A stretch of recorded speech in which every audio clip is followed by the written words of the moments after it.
சிவாய நமஹா. முப்போதும் திருமேனி தீண்டும் ஆதிசைவர்கள் குலத்தில் சுந்தரமூர்த்தி சுவாமிகளினுடைய வழி வழி தோன்றல் திருவான்மையூர் அடியார்க்கு அடியன் சந்தோஷ் திருமேனி சிவாச்சாரியார். நெக்ஸ்ட் ஜென் நேயர்கள் அனைவருக்கும் அன்பான வணக்கத்தை தெரிவிச்சுக்கிறேங்க. இந்த வரக்கூடிய விஸ்வாவசு வருஷம் ஐப்பசி மாதம் ரொம்ப ஒரு நல்ல அற்புதமான நல்ல மாதமாக வருதுங்க. இல்லை குறிப்பாக பார்த்தீங்க அப்படின்னா, அதாவது 2025 வரக்கூடிய அந்த ஐப்பசி மாதத்தில் பார்த்தீங்க அப்படின்னா ரொம்ப அற்புதமான நல்ல ஒரு மாற்றம், கிரக பெயர்ச்சிகள். முக்கியமாக சொல்லப்போனால் அப்படின்னு பார்த்தோம்னா இல்லை ரெண்டு கிரகம் மட்டும்தான் மாறுது.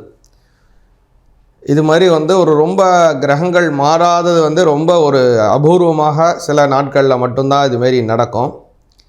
இதில் பார்த்தீங்க அப்படின்னா சனி பகவான் ஆட்சி இடத்துல இருக்கார். அடுத்து செவ்வாயும் ஆட்சி பண்ண வீட்டுக்கு வராரு. அடுத்தது பார்த்தீங்க அப்படின்னா சுக்கிர பகவான் அவரும் ஆட்சி பண்ணக்கூடிய வீட்டுக்கு வராரு. இதில் இப்போது சூரியன் நீச்சமாக போகிறார். இந்த ஐப்பசி மாதம் முழுவதும் சூரியன் நீச்சத்துக்கு போகிறாரு. அதே மாதிரி பார்த்தீங்க அப்படின்னா சூரியனுடன் சேர்ந்தே தான் முழுவதுமாக புத பகவான் இருக்கார்.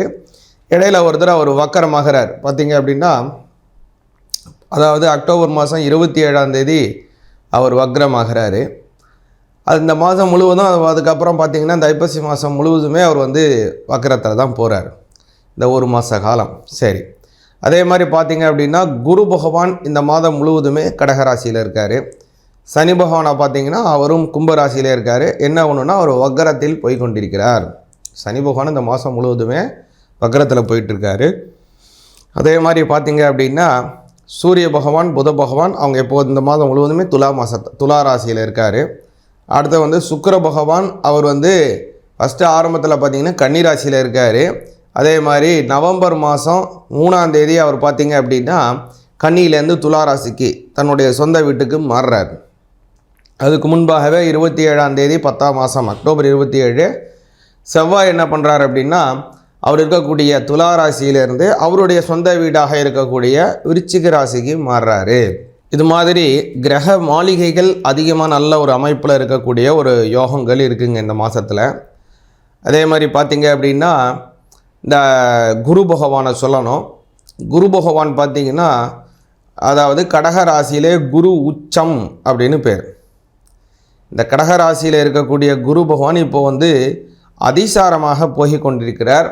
மறுபடியும் அவர் தன்னுடைய இடமாக இருக்கக்கூடிய மிதுன ராசிக்கு வந்துட்டு மறுபடியும் அவர் அடுத்த வருஷம் தான் அந்த இதுக்கு போகிறார். அப்போது இப்போ போகக்கூடிய குரு பகவான் அதிசாரத்திலே சென்று கொண்டிருக்கிறார் அப்படிங்கிறத நம்ம நல்லா புரிஞ்சுக்கணும். அதே மாதிரி கடகத்தில் குரு பகவான் அவர் உச்சமடையக்கூடிய இடம் அந்த இடத்துல இருக்காருங்கிறத நம்ம நல்லா புரிஞ்சுக்கணும். இந்த இதில் ஒரு நல்ல அமைப்பு என்ன அப்படின்னு பார்த்தீங்கன்னா பொதுவாகவே கவனிச்சிங்க அப்படின்னா ராகுவுடன் சேர்ந்து இருக்கக்கூடிய சனி பகவான், அதுவும் வக்ரம் பெற்ற சனி பகவான் அதனால் காலபுருஷ தத்துவத்திற்கு 11ஆம் இடத்துல இருக்கிறதுனால அரசியல் சார்ந்த விஷயத்தில் பல நிறைய மாற்றங்களை இந்த மாதத்தில் நம்ம எதிர்பார்க்கலாம். அதே மாதிரி பார்த்திங்க அப்படின்னா ராகு பகவான் அப்படிங்கிறது வாயு ஸ்வரூபமாக இருக்கக்கூடியவர். அவர் சனி பகவானுடன் சேர்ந்து இருக்கக்கூடிய அமைப்பில் இருக்கிறதுனால அதாவது கொஞ்சம் வயசானவங்களுக்கு வாயு சம்பந்தப்பட்ட சில உடல் உபாதைகள் அல்லது சுவாச பிரச்சனைகள் இந்த மாதிரியான சில உபாதைகள் வருவதற்கு வாய்ப்பு இருக்குது. இதுலேயும் ரொம்ப கவனமாக இருந்து கொள்ள வேண்டும். அதே மாதிரி இந்த மாதம் உங்களுடைய ராசி அதாவது மேஷம், ரிஷபம், மிதுனம், கடகம், சிம்மம், கன்னி, துலாம், விருச்சிகம், தனுசு, மகரம், கும்பம் இப்படி இருக்கக்கூடிய உங்களுடைய ராசிகளுக்கு உண்டான பலனை பார்ப்போம். அது முன்பதாக இந்த மாதத்தில் இருக்கக்கூடிய ஒரு நிறைய சுப காரியங்கள் நிறையா இருக்குது. சுப நிகழ்ச்சிகளை பார்த்திங்க அப்படின்னா அதாவது இந்த மாதம் முதல் நாளே அதாவது ஐப்பசி மாதத்தினுடைய முதல் நாள் ஆங்கிலத்துக்கு பார்த்திங்கன்னா அக்டோபர் மாதம் 18 சனிக்கிழமை அன்றைய தினமே சனி பிரதோஷம் வருது. அதே மாதிரி அக்டோபர் மாதம் 20 பார்த்திங்க அதாவது திங்கட்கிழமை பார்த்திங்கன்னா தீபாவளி பண்டிகை. ரொம்ப அருமையான ஒரு குழந்தைகளுக்கெல்லாம் மிகுந்த சந்தோஷத்தை தரக்கூடியது இந்த தீபாவளி பண்டிகை. புத்தாடைகளுடன் கூடியதானதாக நரக சதுர்தசி அப்படின்னு சொல்லக்கூடிய ஒரு அற்புதமான நாள். அன்றைய தினம் நம்ம நல்ல ஒரு வெடிகளை எல்லாம் வெடித்து குழந்தைகள்லாம் ரொம்ப சந்தோஷம், இனிப்பு பலகாரங்களை எல்லாம் பரிமாறிக்கொண்டு ரொம்ப அற்புதமான நாளாக வரக்கூடிய நாள் இந்த தீபாவளி பண்டிகை. அடுத்ததாக அதுக்கு மறுநாள் அதாவது அக்டோபர் மாதம் 21 பார்த்திங்க அப்படின்னா அதாவது செவ்வாய்க்கிழமை பார்த்திங்கன்னா அமாவாசையும் வருகுதுங்க. அன்றைய தினம் கேதார கௌரி விரதம் இருக்கக்கூடிய ஒரு அற்புதமான நாளாக அமையுது. அப்புறம் அக்டோபர் மாதம் 22ஆம் தேதி முருகப்பெருமானுக்கு மிகவும் உகந்தமான கந்த சஷ்டி ஆரம்பிக்குது. அன்றைக்கி வந்து பார்த்திங்கன்னா புதன்கிழமை ஆரம்பிக்குதுங்க. 22ஆம் தேதி அக்டோபர் மாதத்துலேருந்து 27ஆம் தேதி அக்டோபர் மாதம் வரைக்கும், அதாவது திங்கட்கிழமை வரைக்கும் கந்த சஷ்டி 6 தினங்கள் அற்புதமாக வருதுங்க. இந்த கந்த சஷ்டியில் விரதம் எடுக்கக்கூடியது அன்பர்கள் அப்படிங்கிறவங்களுக்கெல்லாம் முருகனினுடைய அனுகிரகம் பரிபூர்ணமாக கிடைக்கும். நல்ல வம்ச அபிவிருத்தியை தரும். ரொம்ப நாளாக வந்து வீடு கட்டணும் அல்லது சொந்த வீடு கிரகப்பிரவேசம் பண்ணணும்லாம் ஆசைப்பட்டீங்கன்னா நிச்சயமாக அந்த கந்த சஷ்டியில் விரதம் எடுங்க. அது வந்து உங்களுக்கு கண்டிப்பான கை மேலே பலனை தருங்க. அடுத்ததாக பார்த்தீங்க அப்படின்னா 28ஆம் தேதி செவ்வாய்க்கிழமை பார்த்தீங்க அப்படின்னா வாஸ்து நாள் வருதுங்க. முன்னாடி சொன்ன மாதிரி தாங்க, ரொம்ப நாளாக ஏதாவது வீடு கட்டாமல் இருக்கீங்க, கட்டணும்னு ஆசைப்பட்றீங்க, இல்லை வீடை டெமாலிஷ் பண்ணி மாற்றணும்னு நினைக்கிறீங்க, ஏதோ ஒரு விஷயத்தை வீடு கட்டுற சார்ந்த விஷயத்துக்கு ஏதோ ஒன்று பண்ணுறீங்க, இல்லை கோவில் கட்டணும்னு நினைக்கிறீங்க, கோவிலுக்கு திருப்பணி ஆரம்பிக்கணும்னு நினச்சிங்க அப்படின்னா இந்த வாஸ்து நாளில் ஆரம்பிங்க. காலை 8:48 காலை 8:18 மணி வரை இந்த சமயத்தில் அந்த வாஸ்து புருஷன் நித்திரையை விட்டு எழக்கூடிய நாழிகை வருது. இந்த சமயத்தில் நீங்கள் அந்த பூஜையை ஆரம்பிச்சிங்கன்னா ரொம்ப நல்ல பலன் கிடைக்கும். அதேமாதிரி பார்த்திங்கன்னா நவம்பர் மாதம் 2ஆம் தேதி ஞாயிற்றுக்கிழமை ஏகாதசி வருது. அதேமாதிரி நவம்பர் மாதம் 3ஆம் தேதி அதாவது திங்கட்கிழமை பார்த்திங்கன்னா சோம பிரதோஷம், சிவபெருமானுக்கு உகந்த ரொம்ப பிரதோஷம் வருதுங்க. இந்த பிரதோஷம் அப்படிங்கிறதுல வந்து சனி பிரதோஷம் ரொம்ப சிறப்பானது. இன்னொன்று என்னன்னு கேட்டிங்கன்னா திங்கட்கிழமையில் வரக்கூடிய பிரதோஷம், அதற்கு சோம பிரதோஷம் அப்படின்னு பேர். அப்படியானால் சோம பிரதோஷம் நடுவில் ஒன்று வருது. அதாவது இந்த மாதத்தினுடைய நடுவில் சரியாக பார்த்திங்கன்னா 3ஆம் தேதி நவம்பர் மாதம் 3ஆம் தேதி 2025 வருது. அடுத்து நவம்பர் 5ஆம் தேதி புதன்கிழமை பார்த்திங்க அப்படின்னா பௌர்ணமி தரம். அன்றைய தினம் வந்து சிவபெருமான் கோயில் ஆலயத்தெல்லாம் பார்த்திங்க அப்படின்னா அன்னாபிஷேகம் நடக்கக்கூடிய அற்புதமான நாளாக வருதுங்க. அன்னாபிஷேகம் நடக்கக்கூடிய நாள். அதே மாதிரி நவம்பர் மாதம் 6ஆம் தேதி வியாழக்கிழமை பார்த்திங்கன்னா முருகப்பெருமானுக்கு உகந்தமான கிருத்திகை வருது. இது வந்து முருகப்பெருமான் அன்றைய தினம் விரதம் எடுத்து வழிபாடு செய்யுங்க, ரொம்ப நல்ல பலன் கிடைக்கும். குறிப்பாக கிருத்திகை முருகப்பெருமானை வழிபாடு செய்கிறவங்க, முருகன் கோயிலுக்கு போயிட்டு வர்றவங்க, கந்த சஷ்டி கவச்சம் பாராயணம் பண்ணுறவங்க, அதே மாதிரி பார்த்திங்கன்னா வேல்மாறல் பாராயணம் பண்ணுறவங்க, இவங்களாம் அதை நீங்கள் விடாமல் அந்த நாளில் செய்யும்போது உடல் ஆரோக்கியம் கிடைக்கும். முக்கியமாக முருகப்பெருமானுடைய வழிபாட்டில் ரொம்ப முக்கியமானது என்னென்னா உடல் ஆரோக்கியத்தை தருபவர், அதுவும் கிருத்திகை விரதத்தில். அதே மாதிரி பார்த்திங்கன்னா உங்களுக்கு மட்டும் இல்லை, உங்களுடைய குடும்பத்தம், உங்களுடைய துணைவர்கள், உங்களுடைய வீட்டில் இருக்கக்கூடிய குழந்தைங்க, பெரியவங்க எல்லாருக்கும் நல்ல உடல் ஆரோக்கியத்தை தரக்கூடியது கிருத்திகையில் முருகப்பெருமானை வழிபாடு செய்வது. அதே மாதிரி பார்த்திங்கன்னா நவம்பர் மாதம் 8ஆம் தேதி ஞாயிற்றுக்கிழமை விநாயகருக்கு உகந்தமான சங்கடஹர சதுர்த்தி. இந்த சங்கடஹர சதுர்த்தியில் ஐப்பசி மாதம் சங்கடஹர சதுர்த்தி என்ன சிறப்பு அப்படின்னா துலாவிலே இருக்கக்கூடிய சூரியன் நீச்சமடைஞ்சு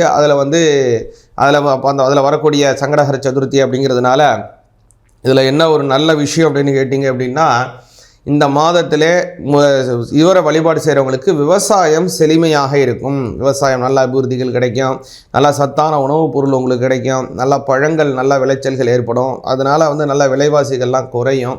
அதனால் இந்த சங்கடஹர சதுர்த்தி, ஐப்பசி சங்கடஹர சதுர்த்தி அப்படிங்கிறது விவசாயத்திற்கு ரொம்ப சாதகமான சங்கடஹர சதுர்த்தியாக இருக்கும். ஐப்பசி சங்கட சதுர்த்தி, அதனால தான் சிறப்பாக கதிர்நாத்தெல்லாம் கொண்டு வந்து பிள்ளையார்கிட்ட வச்சு ஊரில் இருக்கக்கூடிய இதிலெல்லாம் பார்த்திங்கன்னா அந்த இதில் இருக்கக்கூடிய இப்போ பிள்ளையார் கோவிலெல்லாம் அதெல்லாம் வச்சு வழிபாடு செய்வாங்க, ரொம்ப அற்புதமானது. அதனால தான் சிவன் கோவிலில் பார்த்திங்கன்னா இதில் வரக்கூடிய பௌர்ணமியில் அன்னத்தினால் கொண்டு போய் அபிஷேகம் பண்ணுவாங்க, அன்னாபிஷேகம் பண்ணுவாங்க.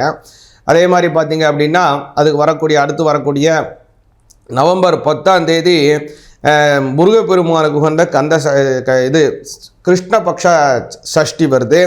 அடுத்ததாக 15ஆம் தேதி சனிக்கிழமை பார்த்திங்கன்னா பெருமாளுக்கு உகந்தமான ஏகாதசி வருது. அதுவும் இந்த ஐப்பசி மாதத்தினுடைய 30ஆவது நாள், அதாவது நவம்பர் மாதம் 16ஆம் தேதி ஞாயிற்றுக்கிழமை கடைமுக தீர்த்தவாரி நடக்கக்கூடிய நாள். அதற்கு கடைமுகம் அப்படின்னு பேர். அது என்னங்க கடைமுகம் அப்படின்னா இந்த 30 நாளும் காவேரியிலே ஸ்நானம் செய்து வழிபாடு செய்வது ரொம்ப சிறப்பு. அதுவும் இந்த துலா மாதத்தில் துலா கட்டம் அப்படின்னு இருக்குது. மயிலாடுதுறையில் போய் பார்த்தீங்க அப்படின்னா துலா கட்டம் அப்படின்னு சொல்லுவாங்க. அதுக்கு லாகடம்னு துலா கட்டங்கிறத லாகடம் அப்படின்னு சொல்லிட்டு இருக்காங்க பேச்சு வழக்கில். அந்த துலா கட்டத்திலே போய் அந்த காவேரி கிழக்கு நோக்கி அந்த இடத்துல பிரபாகமாக போகும். அந்த இடத்துல அந்த இடத்துல போய் 30 நாட்களும் ஸ்நானம் செய்து வழிபாடு செய்தோம் அப்படின்னா நமக்கு பரிபூர்ணமான அனுகிரகம் கிடைக்கும். இந்த 30 நாளும் பார்த்திங்கன்னா பக்கத்தில் இருக்கக்கூடிய அபயாம்பிகை சமேத மயூரநாதர் கோயில் ஆகட்டும், அதே மாதிரி வந்து உத்தர மயூரநாதர் கோயில், நிறைய கோவில்லேருந்து தீர்த்தம் அந்த இடத்துக்கு எடுத்துகிட்டு வந்து சுவாமிக்கு வந்து தீர்த்தம் கொடுப்பாங்க. அந்த அஸ்திரராயரை வந்து தினந்தோறுமாக அந்த 30 நாளும் அந்த இடத்துல காவேரியில் ஸ்நானம் செய்து வச்சு எடுத்துகிட்டு போவாங்க. இந்த 30 நாளும் அந்த இடத்துல சுவாமியை நீராடுவதனால நாமும் அந்த 30 நாட்கள் அந்த நீராட்டத்தை செய்தோமேயானால் நமக்கு பரிபூர்ணமான நல்ல பலன் கிடைக்கும் அப்படிங்கிறது ஒரு பெரிய காவேரி மகாத்மியத்தில் ஒரு பெரிய அற்புதமான ஒரு நிகழ்ச்சி இருக்குது. அதில் அதே மாதிரி இந்த 30 நாள் என்னால் செய்ய முடியலைங்க அப்படின்னா கூட அந்த 30வது நாள், அதாவது ஐப்பசி மாதத்தினுடைய 30 நாள் கடைமுகம்னு சொல்கிறாங்க இல்லைங்களா, அதான் அந்த கடைசி நாள் போயாவது அந்த சுவாமிக்கு உண்டானபடியான போய் அந்த காவேரியில் ஸ்நானம் பண்ணோம் அப்படின்னா நமக்கு நல்ல பலன் கிடைக்கும், இகபர சௌபாக்கியங்கள் கிடைக்கும், அருளும் பொருளும் ஒருங்கேர கிடைக்கும் அப்படிங்கிறது ஒரு பெரிய நம்பிக்கை. அதனால் அப்பேற்பட்ட அந்த கடைமுகம் இந்த வருஷம் பார்த்திங்க அப்படின்னா நவம்பர் மாதம் 16ஆம் தேதி ஞாயிற்றுக்கிழமை வருது. இப்படியாக அற்புதமான ஒரு நல்ல மாதமாக இந்த ஐப்பசி மாதம் வருது. உங்களுடைய ராசி பலனை இப்போ தெளிவாக பார்ப்போம். சிவாய நமக. மேச ராசி ஆகிய உங்களுக்கு இந்த ஐப்பசி மாதம் விசுவாவசு வருஷம் 2025 பார்த்திங்க அப்படின்னா குறிப்பாக சொல்லணும் அப்படின்னா உங்களுடைய வாழ்க்கை துணைவர் சார்ந்த விஷயத்தில் பல நன்மைகளை தரக்கூடிய மாதமாக வருதுங்க. ஏன் அப்படி சொல்கிறேன் அப்படின்னா உங்களுடைய 7ஆம் வீட்டில் இருக்கக்கூடிய சூரிய பகவான் 5ஆம் பாவத்துக்கு உடையவர். 5-7 சம்பந்தம் அப்படிங்கிறது ரொம்ப முக்கியமாக இருக்குதுங்க. இந்த சமயத்தில் இந்த 5-7 சம்பந்தம் இருந்தாலே வாழ்க்கை துணைவருக்கும் உங்களுக்கும் நல்ல அன்பு ஏற்படும். ரொம்ப நாளாக காதலிச்சிட்ருக்கீங்க, நாங்கள் இதை கல்யாணமாக கைகூடணும், பெற்றவங்களுடைய சம்மதத்தோடு நாங்கள் சந்தோஷமாக வாழணும், இதுக்கு வந்து நல்ல அனுகிரகம் கிடைக்குமா, இது எந்த மாதத்தில் இதை நாங்கள் இதில் பண்ணலாம் அப்படின்னு நீங்கள் யோசிச்சுட்டு இருந்தீங்கன்னா இந்த மாதம் அதற்கு சாதகமான மாதம். ஏன் அப்படின்னா 5-7 சம்பந்தம் இருந்தால் தான் மன விருப்பப்படி அவங்க கல்யாணம் பண்ணிக்கிறதுக்கு சாதகமாக இருக்கக்கூடிய ஒரு மாதமாக இருக்குங்க. அதனால் இதில் நல்ல அமைப்பு இருக்குது. ஏற்கனவே கல்யாணம் ஆனவங்க கணவன் மனைவி அந்யோன்யமாக இருக்கக்கூடிய அமைப்பையும் இந்த மாதம் ஏற்படுத்தி தருது. அடுத்ததாக மேசராசிக்காரங்களுக்கு ஒரு நல்ல விஷயம் என்னென்னு பார்த்தீங்கன்னா 11ஆம் பாவத்திற்கு கூடிய சனி பகவான் வக்ரம் அடைகிறாரு. அதிலே இருக்கக்கூடிய ராகு பகவானும் அற்புதமாக போயிட்டுருக்காரு. அதனால் அந்த 11ஆம் இடம் நல்லா இருக்கிறனால வெளியூர் வெளிநாடுகள் போகக்கூடிய யோக பலன்களும் மேசராசிக்காரங்களுக்கு ஏற்படுதுங்க. அடுத்ததாக கவனிச்சிங்கன்னா 4ஆம் பாவத்தில் தான் உங்களுடைய ஸ்தானத்தில் இப்போ குரு போயின்னு இருக்கார்.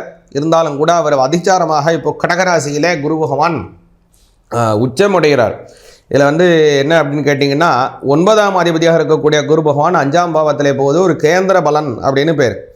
அதாவது உங்களுக்கு மேசராசிக்காரங்களுக்கு 9க்கு உடையவர் குரு பகவான். அந்த 1, 5, 9 அப்படிங்கிறத கவனிச்சிங்க அப்படின்னா ரொம்ப ஒரு நல்ல அமைப்பில் இருக்கும். அந்த குரு பகவான் இப்போ 4ஆம் பாவத்தில் கேந்திரத்தில் போகக்கூடிய அமைப்பில் வருது இல்லைங்களா. 5ஆம் அதிபதி 9ஆம் அதிபதி 4ல் போகக்கூடிய அமைப்பு இருக்கிறதுனால இதில் என்ன ஒரு அமைப்புன்னு கேட்டிங்கன்னா தெய்வ வழிபாடுகள் சித்தியாகும். 4ஆம் பாவத்தில் போகக்கூடிய குரு பகவான் அப்படிங்கிறதுனால அவர் உங்களுக்கு நல்ல தெய்வ சாநித்தியத்தை ஏற்படுத்துவார். ரொம்ப நாளாக ஏதாவது மகானை போய் பார்க்கணும், உங்களுடைய பெரியவங்களை போய் பார்க்கணும், வயசில் பெரியவங்களாக இருக்காங்க, வெளியூரில் இருக்காங்க, அவங்களோட இதில் இருக்காங்க, அவங்கள போய் பார்த்துட்டு வர முடியல, அவங்கள்ட்ட ஒரு ஆசீர்வாதம் வாங்கிட்டு வர முடியல, நமக்கு தொழில் கற்றுக் கொடுத்த ஒரு குரு இருக்கார், அவரை போய் பார்த்துட்டு வரணும், ரொம்ப நாளாக அவரை நம்ம போய் பார்க்காமலே இருக்கோம் அப்படிலாம் நினச்சிக்கிட்டு இருக்கீங்க. அதுக்கு சந்தர்ப்பம் வராமல் இருக்குன்னெலாம் நினைக்காதீங்க. இந்த ஐப்பசி மாதம் 2025 நிச்சயமாக உங்களை போய் பார்த்து அவங்களோட ஆசீர்வாதத்தை வாங்கக்கூடிய ஒரு அமைப்பை ஏற்படுத்தி தருதுங்க. அதே மாதிரி இன்னொரு நல்ல விஷயம் என்னன்னு பார்த்தீங்கன்னா இந்த மாதத்திலே உங்களுக்கு உடல் ஆரோக்கியம் செழுமையாகும். ஏன்னா மேசராசிக்காரங்களுக்கு ரொம்ப நாளாக கொஞ்சம் உடல் ஆரோக்கிய பிரச்சனைகள் அல்லது குடும்பத்தில் கொஞ்சம் செலவுகள், விரைய செலவுகள் அடிக்கடி வந்துக்கிட்டு இருக்கு. தேவையற்ற விரைய செலவுகள் ஏற்பட்டுக்கிட்டு இருக்கு. இந்த விரைய செலவுகள்லாம் என்ன ஆக போகுது அப்படின்னா இந்த மாதத்திலேருந்து குறைய போகுது. 6ஆம் இடத்திற்கு உடையவர் புத பகவான், அவர் வக்கரமாகிறாரு, அது ஒரு நல்லது. அடுத்தது 6ஆம் இடத்துல இருக்கக்கூடிய கிரகமாக இருக்கக்கூடியது சுக்கிர பகவான், அவர் உங்களுடைய 7ஆம் பாவத்துக்கு வராரு. 5 இருக்கக்கூடிய கேது அவர் நல்ல ஒரு ஸ்தானத்தில் உட்கார்றாரு. 5ஆம் இடம் வலிமையானாலே 6ஆம் இடத்தை அது சமன் செய்துவிடும். அந்த இடத்தை உண்டான சமத்தை பண்ணுவதனாலே அந்த 5ஆம் இடம் வலிமையானாலே 6ஆம் இடத்திற்கான வேலையை செய்ய விடாது. எதிரிகள் தொல்லைகளை நிவர்த்தி செஞ்சிடும், உடல் ஆரோக்கியத்தை செம்மையாக்கும், அதுமாரி பல விஷயங்கள் நல்லதை செஞ்சிடும். அதனால் அந்த 6ஆம் இடம் அதற்கு உடையவரும் 7ஆம் இடத்திற்கு வராரு சுக்கிர பகவான். அந்த புத பகவானும் வக்ரமாகிறாரு 6ஆம் அதிபதி. அதனால் கவனிச்சிங்கன்னா உடல் ஆரோக்கியம் இந்த மாதம் இதாகும். ரொம்ப நாளாக குடும்பத்தில் ரொம்ப விரைய செலவாகிட்டு இருக்குங்க சுவாமி, ரொம்ப வைத்திய செலவு போயிட்டே இருக்குது, தேவையற்ற செலவுகளாக போயிட்டுருக்கு அப்படிலாம் நினைக்கக்கூடிய மேசராசிக்காரங்களுக்கு கவலையே படாதீங்க. இந்த மாதத்துலேருந்து உங்களுடைய செலவுகள் உங்களுடைய கட்டுக்குள் கொண்டு வர போகிறீங்க. அடுத்ததாக இந்த மாதத்தில் ஒரு நல்ல சிறப்பு என்னன்னு கவனிச்சிங்க அப்படின்னா, அஷ்டமஸ்தானத்திலே புத பகவான் போகிறாரு. என்னங்க ஜென்ம ராசியாதிபதி போய் மறைகிறாரு, இதை பற்றி பயப்படும் இல்லையா அப்படிலாம் நினைக்காதீங்க. இது எந்த மாதிரியான ஒரு பலன் அப்படின்னு கேட்டிங்கன்னா, அஷ்டமாதிபதி அஷ்டமஸ்தானத்திலே ஆட்சி பலம் பண்ணுறாரு. அதனால் எதிரிகளினுடைய கைகள் குறையும், எதிரிகளினுடைய தொல்லைகள் எல்லாம் நிவர்த்தியாகும். பல நல்ல விஷயங்களே இந்த மாதத்தில் ஏற்பட போகுது. முக்கியமாக முருகனை வழிபாடு செய்யணுங்க. மேசராசிக்காரங்க எப்போதுமே வழிபாடு பண்ணுறது நல்லது. இந்த சமயத்தில் நிச்சயமாக வழிபாடு பண்ணணும். இன்னொன்று என்னென்னு கேட்டிங்கன்னா, இந்த ஐப்பசி மாதம் முருகனுக்கே உகந்த மாதம். ஏன்னா இந்த மாதத்தில் தான் கவனிச்சிங்க அப்படின்னா கந்த சஷ்டி வரும். இந்த 6 நாளும் முருகனுக்கு சென்று வழிபாடு செய்யுங்க. கந்த சஷ்டி கவச்சம் பாராயணம் பண்ணுங்கள், வேல்மாறலை படிங்க. அதுவும் எப்போன்னு கேட்டிங்கன்னா அக்டோபர் 22லேருந்து அக்டோபர் 27 வரைக்கும், புதன்கிழமையிலேருந்து திங்கட்கிழமை வரை 6 நாள் வருது. இந்த 6 தினங்களும் அனுதினம் முருகனை வேண்டி வந்தீங்கன்னா நல்ல பலன் கிடைக்கும், நல்ல சுபிக்ஷங்கள் ஏற்படும். சிவாய நமஹ.